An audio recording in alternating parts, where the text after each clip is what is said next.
Within those 8 years, the relationship between the United States and Canada began to shift. As recently as a week ago, President Trump announced he would be imposing a 50% additional tariffs on a new set of Canadian imports. Christian Harsa joins us in the studio now with a little bit more information. Christian, previous tariffs were mainly focused on materials like steel and lumber, but this latest round seems to have more of a focus on consumer goods.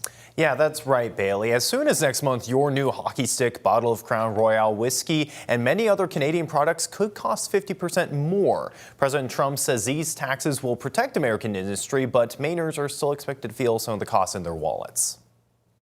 Is just you talk about inflation. People could buy dining sets in 1930 for $79. Over 113 years of business, Hub Furniture Company has seen a lot. I've seen recessions. I've seen slowdowns. And now tariffs hitting Sam Novik's suppliers in states like North Carolina. The final stop is North Carolina.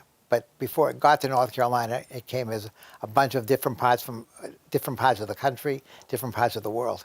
With so many variable parts that make the whole price, store manager Don Ash says now prices often change monthly, not yearly. Over the last year, we have looked at probably 15 to 20% increases easily.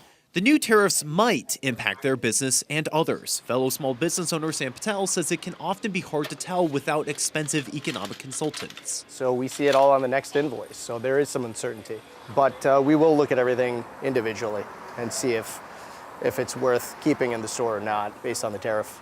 According to the Maine International Trade Center, Maine's biggest industries, fishing, tourism, and logging, shouldn't be impacted. If we were talking about the 1950s, 40s, 30s, 20s, then the story would be different. That's a time when Maine relied more on manufacturing, says UMaine professor Dr. Stefano Terrina.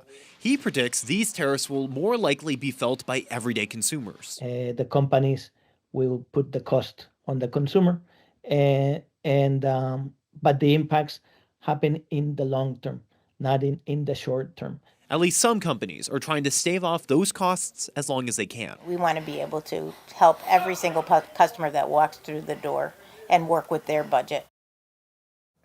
There's a chance that these tariffs don't actually go into effect. We have seen already that the president likes to change his mind and use these policies to change them on a dime as a negotiating tactic. And the UMaine professor thinks these steep tariffs may be walked back to reach yet another deal. In the newsroom, Christian Harsa, News Center Maine.